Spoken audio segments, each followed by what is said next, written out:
Hello, it's Tom here. Before we get into the show, I have a very exciting announcement for you all. This week we launched Spiked Supporters, our online hub for regular donors complete with exclusive perks. So from now on, those who give £5 or more a month or £50 or more a year will be able to comment on articles, get free and discounted tickets to events. You'll get a discount on all the items in our shop as well, and you'll be able to bookmark articles as you browse in your very own Spiked Supporters account. To kick things off, we also have an extra special offer. Supporters can claim a free ticket while stocks last to our upcoming Zoom event on the 15th of June, where Brendan O'Neill will be in conversation with the great Rod Liddell, surely one not to be missed. This is all our small way of saying thank you, really, to all of you who fund our work. You are absolute heroes because Spiked is completely free, and yet you still hand over your hard-earned cash to make sure anyone, anywhere can read us, and we're hugely grateful to you all for that. So, regular donors who already give £5 or more each month or £50 or more a year, you're already eligible to join Spiked Supporters. You should have got an email from us about this, but if you haven't, just get in contact at the email address supporters@spiked-online.com and we'll get you set up with an account. And if you don't give to Spiked yet, now is surely the perfect time. It's really easy to do. Just go to spiked-online.com/supporters and there you can set up your donation and set up your Spiked Supporters account. Thank you all from everyone at Spiked.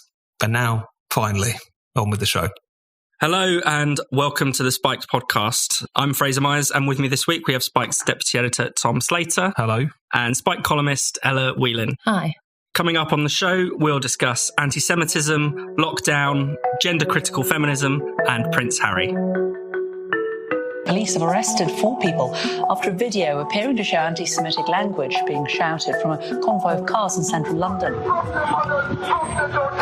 We stand with our Jewish friends and neighbours who have sadly been subjected to a deeply disturbing upsurge in anti-Semitism. We will not allow it to grow and fester. As the Israeli-Palestinian conflict has intensified, there have been numerous outbursts of anti-Semitism in Britain, Europe, and the United States. Tom, do you want to talk to us a bit about this? Well, it's really horrendous and kind of inevitable, really, it feels like. When the Israel-Palestine conflict flares up, you do see these incredibly open instances of anti-Semitism. I mean, we got a real taste for it last weekend where you had that slew of incidents. So there was a synagogue in Norwich which got defaced with a swastika and kike and Free Palestine. There was the rabbi in northeast London who was attacked, and the attackers apparently shouted anti-Semitic things as they did so.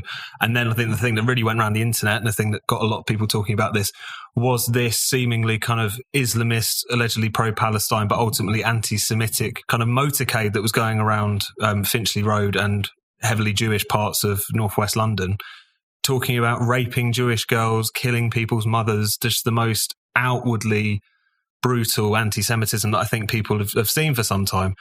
And what I think is interesting about this, first of all, that people are quite shocked. This is something that sort of goes on under the surface, which I think a lot of people in the general population just aren't aware of, that there is this level of anti-Semitic bigotry, particularly kind of Islamist anti-Semitic bigotry, which exists and that flares up in very brutal ways. But I think what was also quite striking is that it hasn't really sparked the kind of discussion that you would expect. I mean, just as an example, you know, where there was the pro-Palestine march in London and there was this big anti-Semitic inflatable depicting this supporter of Israel with a hook nose and horns and all the rest of it, which Jeremy Corbyn was giving a speech kind of meters away from. If you think about the equivalent happening, you know, some sort of rally in which there was a mainstream Tory politician giving a speech where black people were being depicted as monkeys or something like this, understandably, you know, there would be this huge kind of amount of soul searching. But it's just kind of been accepted that this exists. When people talk about it, particularly on the left, they just want to say, well, that doesn't excuse from Palestine. They try to kind of change the subject when what we're talking about is something very specific. It hasn't quite kind of impacted upon people how serious this problem is and how it always flares up in relation to a foreign conflict, which Jews obviously have some connection to in Britain, but at the same time are in no sense responsible for or should be held account for it, particularly in a racialised way. So it's really disgusting, but this just flares up time and time again, and we really shouldn't be surprised by it. Yeah, I mean, the aftermath of this feels a lot like, you know, some of the discussion around the Labour anti-Semitism scandal, where you felt that every time, you'd want to talk about it, people would not know what you're talking about. They know there's this thing, this anti-Semitism thing, but they wouldn't know what the examples were in a way that you just can't imagine for any other kind of racism. People know what anti-Muslim bigotry looks like. People know what anti-black racism looks like. They know how it expresses itself. But there's always just this sort of, even just among the normal public, they don't know what's necessarily going on. Ella? Yeah, the response to in particular, the blow up doll was really interesting because, like you say, Tom, in any other context, if you even had the hint or the whiff or the suggestion of something going on that was discriminatory or racist, there'd be no question it'd be completely, condemned. There were lots of people on Twitter to point out, fair enough, it was intended as a depiction of Sheikh Mohammed from the UAE, but undeniably in the context with the red eyes, the accentuated nose, the missiles for fingers, the context of a wider problem of anti-Semitism, the best thing that you can say for that is the person who chose to bring that, that inflatable to that rally, made a big mistake. That's the best thing that you can say. And it's quite clearly it was intended to rile that kind of anti-Semitic feeling that is prevalent among some pro-Palestine, not all, but some pro-Palestine supporters. And so it's really grotesque because you can't come to the conclusion of anything else other than the fact that in particular anti-Semitism is a blind spot for so many people on the left. Daniel Ben-Ami wrote a fantastic article for Spiked this week in which the main point he makes is that so much of the discussion about the Israel-Palestine conflict has been reduced down to this very simplistic idea of good versus evil, even to the point at which I've found it bizarre that people have been, fair enough, honing in on the fact that kids are being killed by, Israeli attacks at Palestinian kids. It's wrong to kill kids, but would it be okay if it wasn't kids that they were killing? It was other people. There's a huge amount of moralism going on, which Daniel makes the point, evades the actual political situation, which is a very complicated one and actually needs to be looked in the context of what's happening today. And it's perfectly possible and reasonable, and I think right, for you to criticize, from my point of view, to be extremely critical of the Israeli state's actions and extremely critical of the way in which it's discriminating against Palestinians and persecuting Palestinians over the years, and not slip into or be blind to or explain away anti-Semitism. It's pretty easy. It's pretty simple. And I don't understand why so many people are still willfully ignoring it. Yeah, and simply just to not import that conflict into the country because it has nothing to do with people in Britain. It's nothing to do with Jews in Britain. It has nothing to do with, Muslims in Britain. This is a long-running kind of international conflict. But for some reason, as we know, it's become a bit of, understandably in many ways, but a bit of a cause célèbre. And I don't think that's actually done Palestinians any good, the way that this cause has been taken up by the left.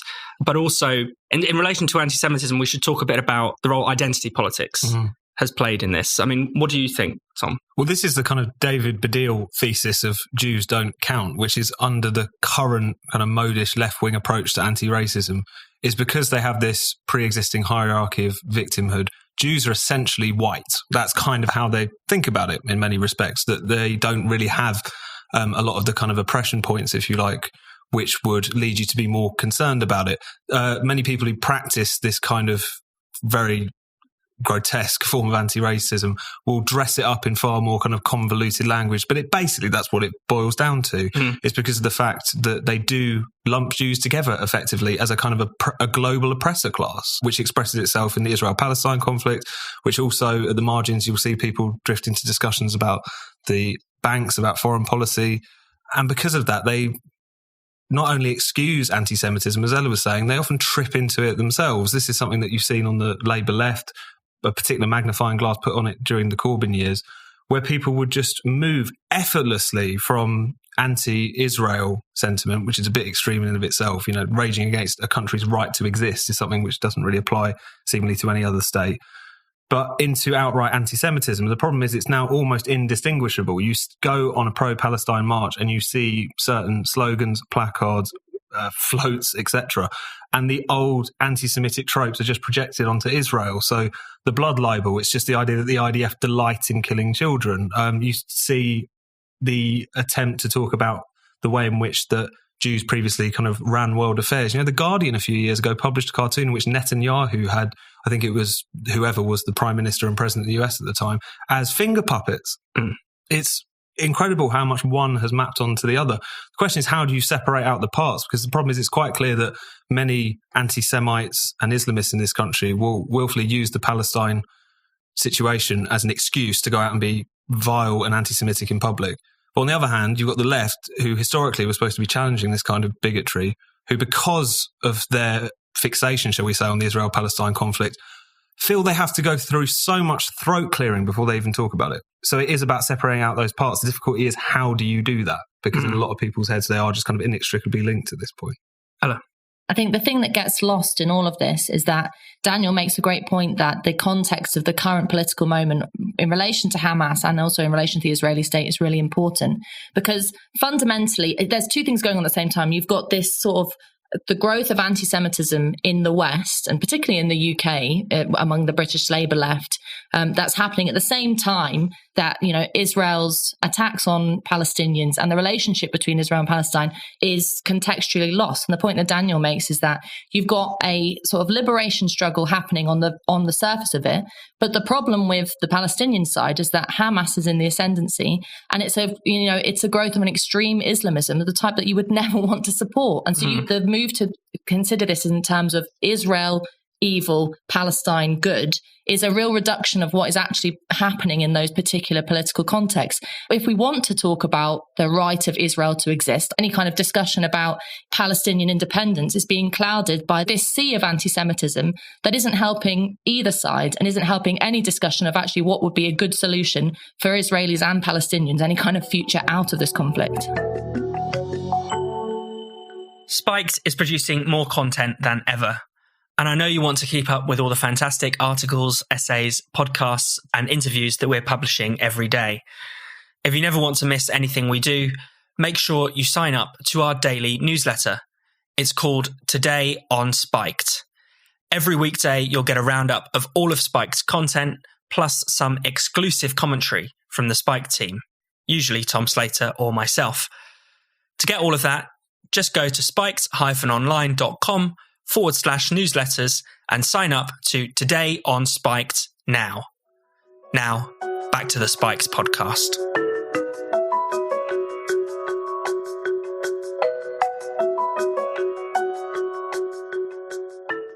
The other big news this week is, of course, the coronavirus has been the big news of the year, but the appearance of the Indian variant of coronavirus in a few towns in Britain has basically led the government to waver on whether it will lift the social distancing restrictions on the 21st of June.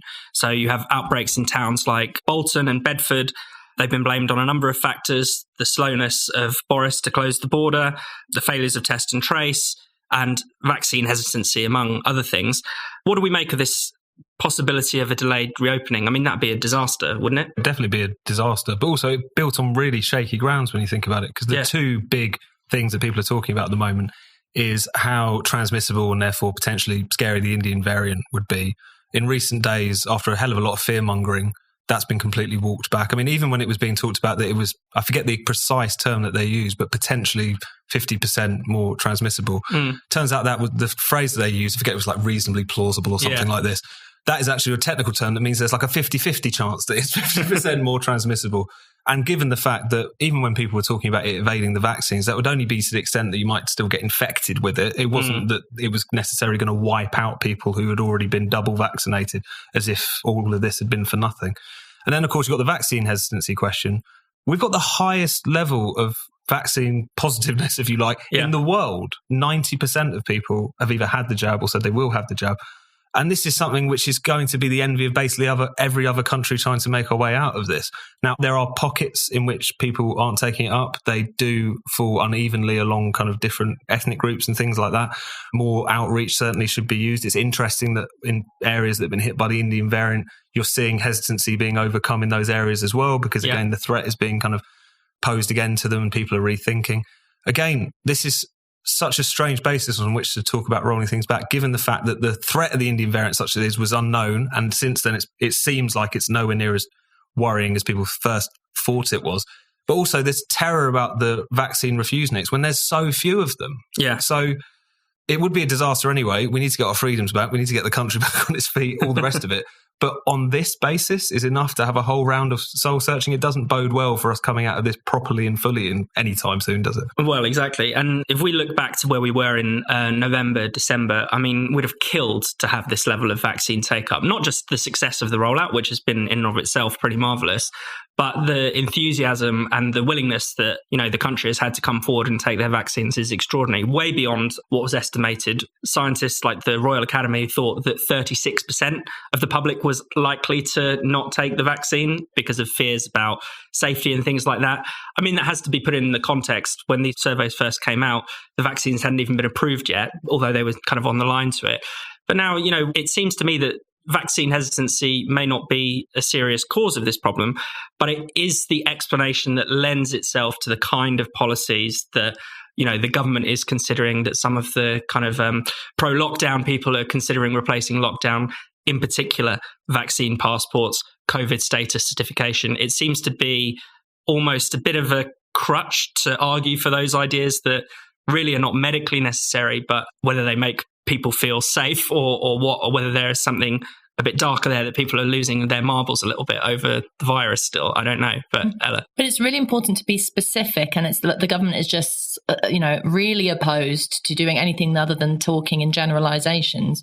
But when, you know, you listen to the radio and you hear them talking about the fact that there is, you know, a problem in Bolton, and they use the word threat, and you think, okay, what do you mean by that word threat? And it's really important to differentiate that it isn't, they say, it's not that hospitalizations are rising. You think, okay, people aren't necessarily dying in their kind of hundreds and thousands. Okay, what does the threat then mean? It means, you know, potentially transmissibility. And you think, well, okay, but if most older people and vulnerable people are vaccinated and it transmits between young people, putting the kind of problem of variants and mutations aside, that threat then becomes less and less visibly like a threat, and it becomes a question of using that old phrase that's now so controversial, herd immunity, which is that, you know, how does that play into it? But also the case of the specifics of when it comes to vaccine hesitancy, talking about people in Bolton. They had a councillor on, I think it was maybe the local MP, who said, you know, the problem is we've got vaccine hesitancy among some, you know, constituents who live in large houses, multi-generational homes, and talking in vague terms, you think what you're talking about is a small number of ethnic minorities who we know have grannies and granddads living with them and lots of kids. And they, because of their, genetics, we know that they're more susceptible to, you know, suffering great harm from this virus. But like, be specific. That isn't the whole of society. That's a small section of society. Hone in on them. Make sure they get what they need in terms of the vaccine. But for God's sake, don't use that as an excuse to then suddenly call off the 21st of June and plunge the whole nation into despair. Because I think part of the problem is that it's almost like a kind of carrot on a stick that the government keeps tweaking back away from us, which is that it leads to that problem of, you know, freedoms are not something that we control. It's something that the government grants to us. And, you know, while we might all have been really excited about the 21st of June, that power play is still very much there, which is a problem. We have to get past that idea that this is just something that we have to kind of be good for, or that the virus has to be in the right situation in order for us to get. Freedoms are more important than that. Yeah, no, definitely. And I think the threat of the Indian variant needs to be put into context. You know, when they say that it's on the rise, I mean, it is on the rise, but it's in the context of falling cases more broadly. The Indian variant is rising as a proportion, but cases still down on last week. Hospitalizations still down on last week. Deaths going down. We have the lowest case rates in the G7. You know, if you'd have seen this data in March 2020, and just, you know, didn't think that there was going to be a spike or something, there would never have been a lockdown. If this was a new unfolding situation and things were this safe, we would never have any kind of control measures whatsoever. I mean, it just seems other than, you know, carrying on with the vaccine program, it just seems completely crazy, unless the government is pursuing some kind of stealth zero COVID strategy. Which I don't think they are. I think the problem is that they're responding to actually far more basic kind of political imperatives, which is the fact that there was this perception that they didn't act quick enough and they weren't cautious enough previously. Exactly. So they've got this kind of performance of caution now. I mean, reportedly, Boris Johnson is more keen to open up, but the people around him aren't. In general, you can see that the direction of travel is being governed by the fact that there is still this level of kind of ultra caution. I mean, I can't even almost conceive of the moment where Boris Johnson would get on television and be like, it's over. Yeah. You almost feel like there would be such a consequence to that from certain sections of the press, a certain level of hysteria, all the rest of it. So it just feels like even at the situation that we are at now, even when the vaccine program is basically concluded, I feel my worry is that this is still going to be something which, even as restrictions are kind of peeled away, the idea that it still has to be kind of managed in the background, and therefore we could potentially go back into restrictions at a particular point, does feel like a very real prospect. I'm not suggesting that they're desperate to lock us down over and over again, but at the same time, it doesn't fill you with confidence when you see that. And the flip side of that, I guess, is the point that it's making people in society not feel very confident about reassuming the freedoms that we've been given back, if you like. Relearning how to be in society, trying to shake some of the habits that we've built up. The way in which you just see, elderly people at bus stops, have definitely been double jabbed, still kind of keeping their distance, wearing masks even when outside, all this kind of stuff. The more the fear mongering goes on, which I think again is more about politics than it is about science, frankly, at this point, the more that kind of cautiousness is going to exist in society as well. And I think that's bad for getting our freedoms back on the other side of things. Definitely. And we should talk a bit about the scientists because, they produced new modelling this week suggesting that, thousands and thousands of hospitalizations could arrive this summer, assuming that this Indian variant is 50% more transmissible, which we assume it isn't now. But you do wonder, are they looking at the real world? Are they looking at other countries? Are they looking at what's happening in Texas, for instance, where all restrictions were lifted around 11 weeks ago? And this week it's just had its first, 0 death day since the beginning of the pandemic. So, there are some places that are, I would say, leading the way in showing that you can throw off the restrictions once a sensible proportion of the population is vaccinated and not have too much to worry about.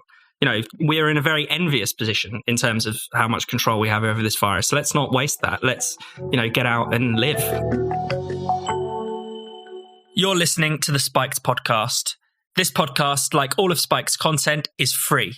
There's no paywalls or no paid subscriptions. We rely on the support of our loyal listeners and readers like yourself to keep producing our groundbreaking podcasts, interviews, articles, essays, and more.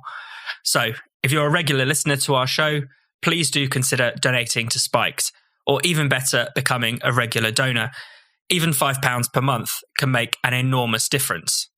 To start your regular donation today, just go to spiked-online.com and click the red donate button in the top right corner. That's spiked-online.com and the red donate button in the top right corner. Now, back to the Spike podcast.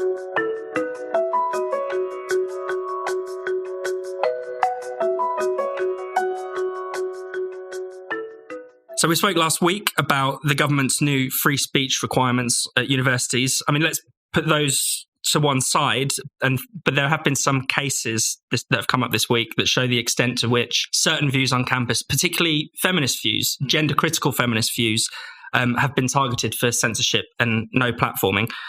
Tom, do you want to talk a bit about this? Yeah, so I guess the big headline-grabbing one was the Lisa Keogh case, if that's how you say her surname correctly. Ella was trying to explain to me earlier. I've already forgotten.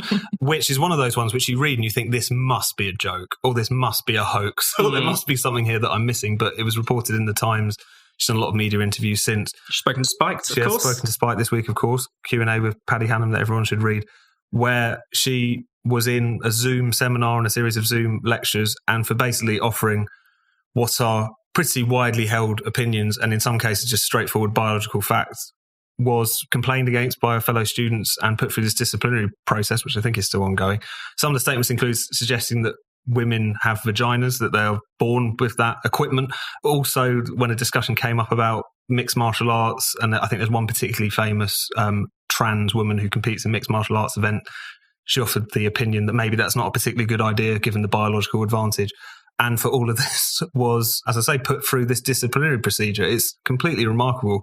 But at the same time, we've seen this time and time again. The sort of gender critical views on campus are genuinely the most maligned views on campus at the moment. The way in which you see whether, a Selena Todd or Joe Phoenix is another case I'm sure we'll talk about. When they try to speak on campus, or when they become the sort of target for campus protests and all the rest of it, the language and the vitriol is the equivalent you would see when fascists would try. I mean, it's very similar, the kind of fuck, turf, scum type stuff. It's so similar to the sort of language that would be deployed in the attempts to, protest, counter-protest, or no platform sort of fascist speakers, etc. And I think it's just kind of proof that if you allow censorship to go on campus, but also if you have this kind of unhinged demonization that is not at all rooted, that you can very quickly get into a situation where views, which many people would find acceptable, we're not here talking about extremist, racist scumbags that we can all agree on. People who have a very viable case to make, shall we say, are treated in much the same fashion. But on campus, you just see a little microcosm of what happens when you let all of those dynamics run riot without sticking up for free speech, tolerance, and all the rest of it. It will eventually kind of mutate into something as absurd as this. Absolutely. I mean, that's in a way, that's why, you know, as free speech advocates, you have to stand up for the extremes, because once you allow free speech to be chipped away at, once you say no free speech for fascists, then you end up with no free speech for feminists. It's the kind of inevitable progression of censorship. Does anyone want to talk about the Joe Phoenix case? Yeah, I mean, it's a really depressing indictment on how different a university campus is from the rest of society. I mean, I know campus politics and student politics in particular has always been a bit on the kind of, caricatured blue-haired spectrum of things. But if you have a situation in which Joe Phoenix, a professor, being invited to speak about criminology, a subject of her kind of interest and expertise, and about the effect of and the consequences of, for example, allowing trans women to enter into women-only prisons, and what that means for society, what that means for the prison system, maybe objectionable if you think that, but certainly not a kind of rallying cry against trans rights. A lecture from a professor, when that is deemed to be too extreme to be hosted on campus, when in fact students, this is the most appalling part, students report that they felt harm to their actual self and being at the idea, the prospect of Joe Phoenix even actually existing physically on campus at the same time and space as them. Then you have to ask what is going on campus, but also, I think more importantly, what is going on within university administrations, that at some point an adult in the room has to say, it is completely unacceptable and not a viable position for you to say that this person is causing you harm by their very being. There's a real cowardice at the heart of all of this, which we've talked about many times on Spiked, about how, the drive to censor is really just an opting out of debate. But when it comes to discussions about gender, and in particular, discussions with gender critical feminists, who I've a lot of the time criticized for their sort of biological essentialism, there is a debate to be had when it's having real world consequences. If this particular ideology of trans activism is having a negative impact on, for example, women in prisons, you've got to talk about it. Yeah. And you've got to have the courage to go forward and put your view forward. If you think that Joe Phoenix or Lisa Kyo is wrong, argue with them. Don't try and silence them. It's because in silencing them, what you really suggest is that you can't handle the debate. And I think it's that kind of cowardice that people really pick up on. And finally, let's talk a bit about Prince Harry. He's made two kind of striking interventions while he's doing his promotional tour for his next Oprah video. We look forward to that. So, this time talking about his mental health. I suppose that's not so different to last time. Firstly, he talked about the kind of genetic pain passed on to him from his father, Prince Charles. And then secondly, he said that the US First Amendment protecting free speech is bonkers. Tom, do you want to comment on that? Oh, sorry. No, I mean, the idea that Prince Harry has daddy issues, as is definitely a subject of some interest to some people. But the whole idea of, in particular, Harry and Meghan being at the forefront, even though Will and Kate do this as well, being at the forefront of this push for a really pathetic and reduced view of mental health. I mean, any psychiatrist listening to that, suggesting that there's genetic pain that moves down through the generations, will kind of cringe. It's such a crude understanding of mental health. But the funnier thing was, his idea that he could, pompous as he is, come in as a member of the royal family, and go into America and tell Americans that the First Amendment is bonkers. And rightly so, many Americans came out and said, hang on a minute, mate, you have no idea what you're talking about.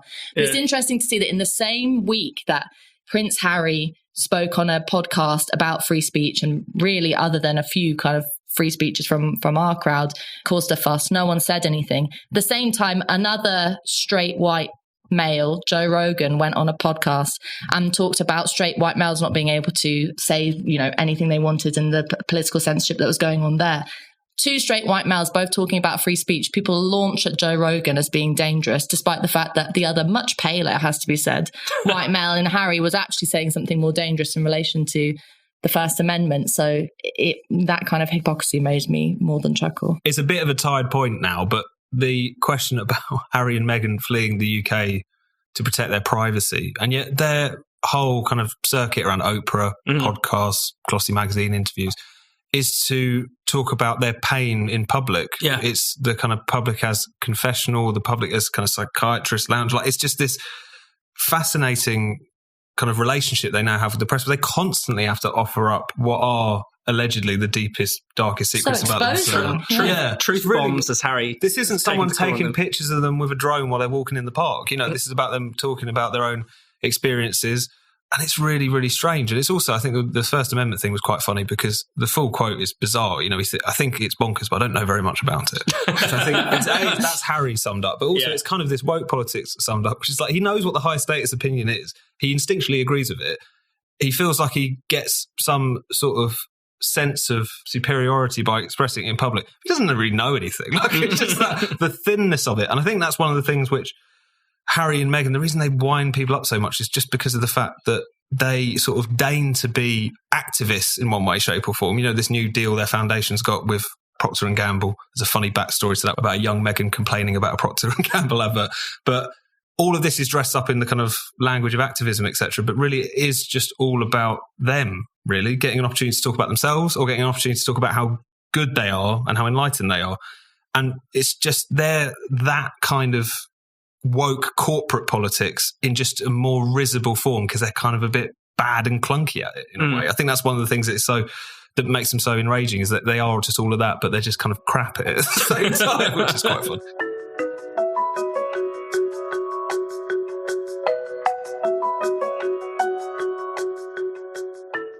Thank you for listening to the Spiked podcast. We'll be back next week, but in the meantime, make sure you keep up with all the latest from Spiked by signing up to our daily newsletter, Today on Spiked. Just go to spiked-online.com/newsletters to sign up now.